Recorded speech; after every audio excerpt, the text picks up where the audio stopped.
Evening, y'all. G Prepper here. So, I want to talk about a couple things I've talked about before. I mentioned a year, 18 months, maybe a little longer, that things were going to get worse. When I said that, I was implying everything. All right.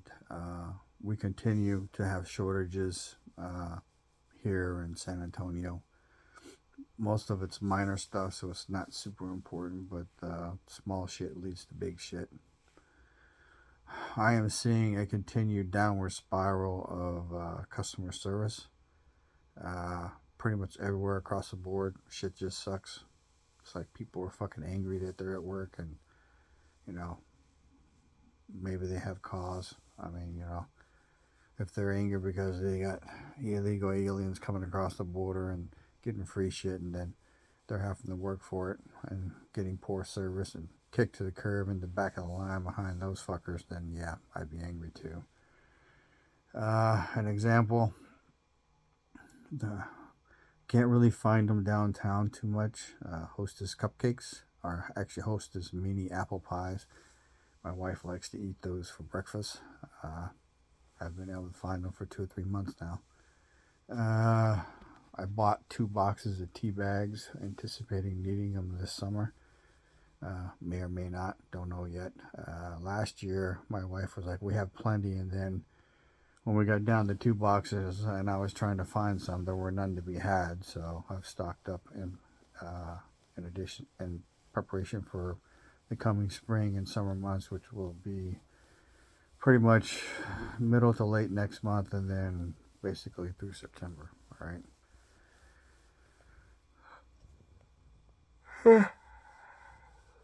All right. Another issue is I have been going to the same dentist office. It's a corporate chain. They go through dentists. I'm not sure why. 3.5 weeks ago, I went in for the first time in a couple of years because of shit that happened last year. And then, anyway, did a deep cleaning.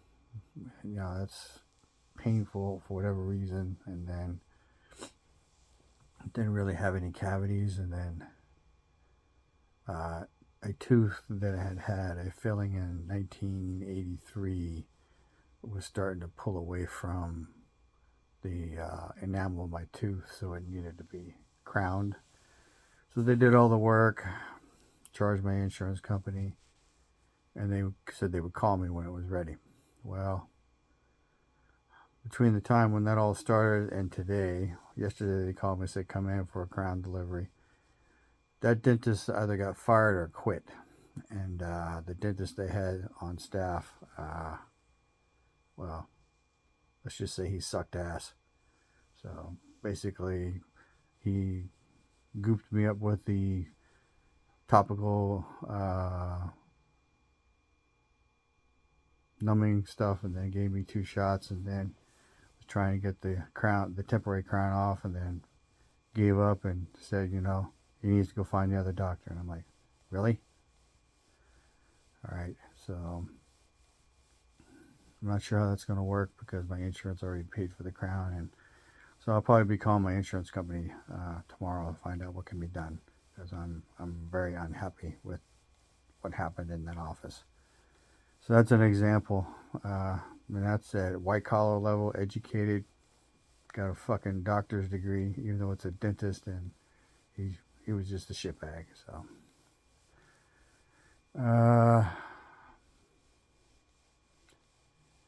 news article popped up on Newsbreak today saying that the draft is being circulated. So unfortunately, that means 18 to 24, I think, is the cutoff, or 25. You may be given an opportunity to go fight and die for your country. I was watching Pearl Harbor today. One of my favorite World War II movies, with Ben Affleck and that other guy, and about the Doolittle Raiders. And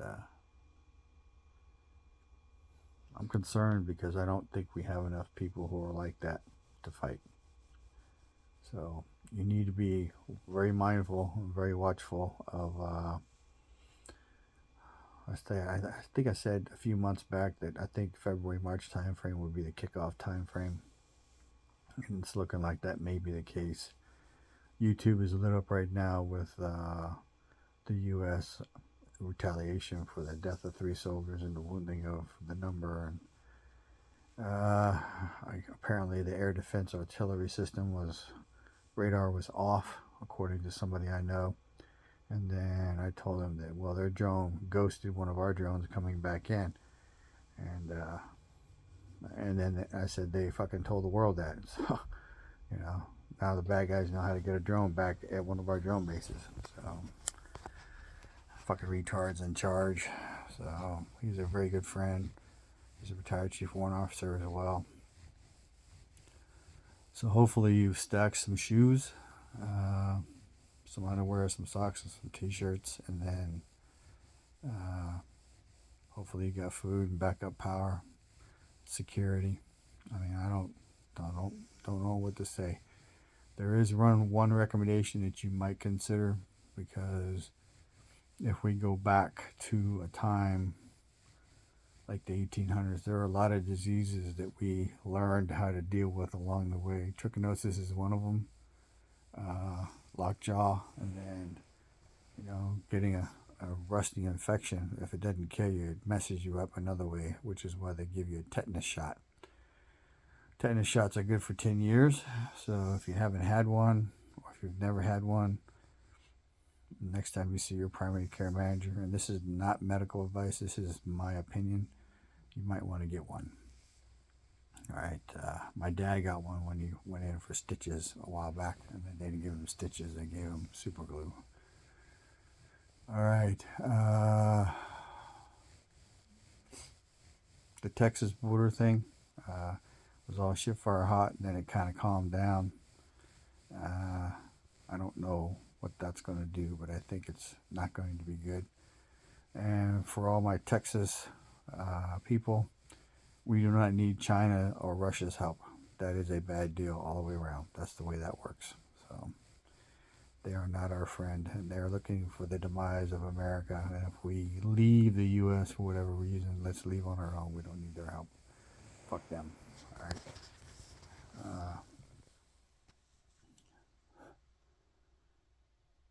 So there are multiple channels talking about multiple countries around the world instituting a draft and bringing conscription back, and then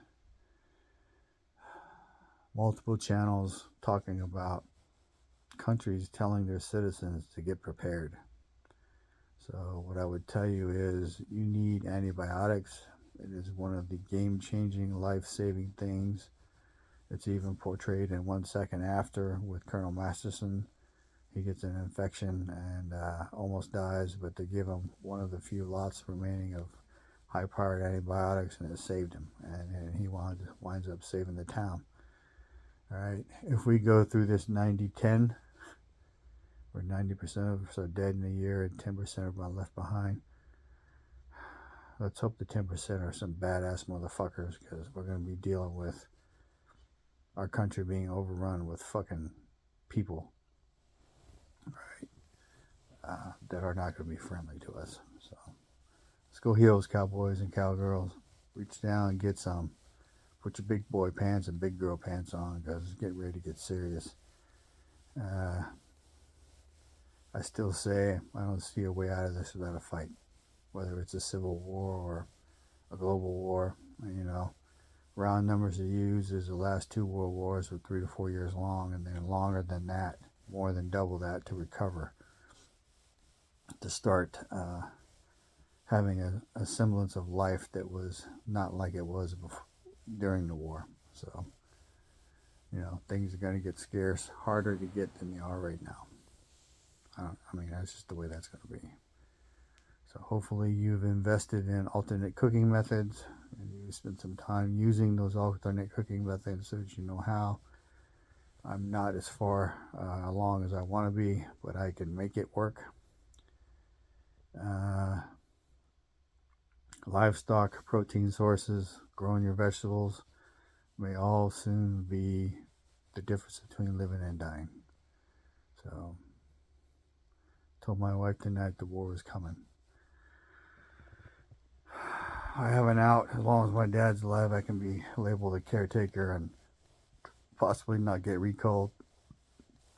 A friend of mine said that if it gets bad enough, they'll just tell you to tell your wife to take care of him and put me back in boots. And I told her that, told her a couple of times, I said, I made it back twice. I said, I don't expect to make it back. I will try like hell, but if I do come back, I'll be worse than I was after the last trip. So, anyway,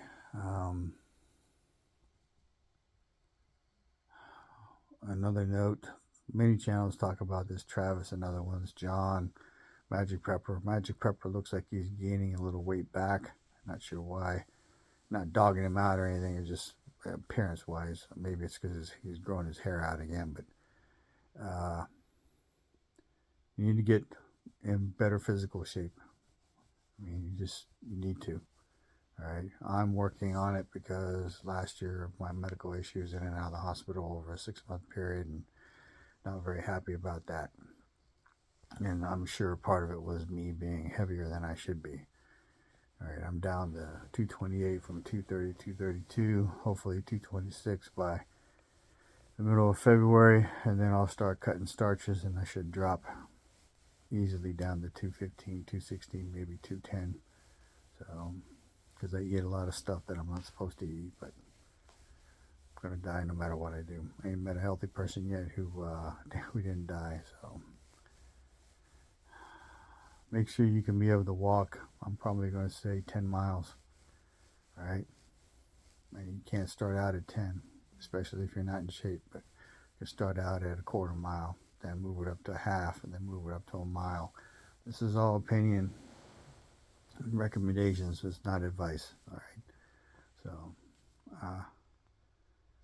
and then add a backpack. Or if you have body armor, spend as much time outside as you can.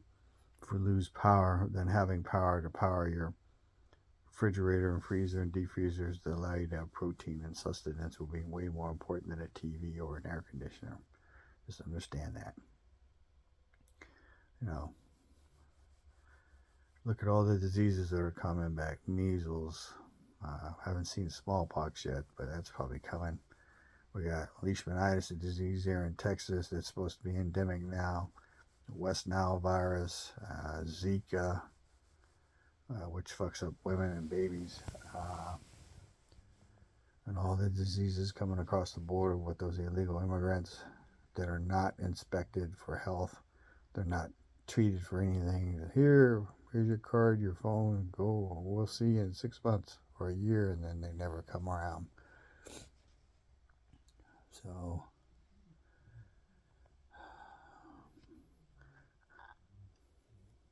don't know what to say anymore. I'm just about of the opinion there won't be nowhere safe. And if shit does hit the fan, like on a large scale where the power's out, it's going to be a fight to the death every time you come across somebody. So, start thinking about stuff. Trying to decide if I'm going to try and get me and my wife and my dad up to Washington State where I'll have a support group, but I won't have a home. Or go buy land 5 hours away, put a well on it, put a carport, rain harvest water. Won't be enough to live, or probably won't be enough to live, but might be if you get enough big enough tanks. But man, it's not looking good, folks. Hopefully you got something out of this. Information is knowledge and power. Live a little, prep a lot. Share some love when you can. G Prepper out.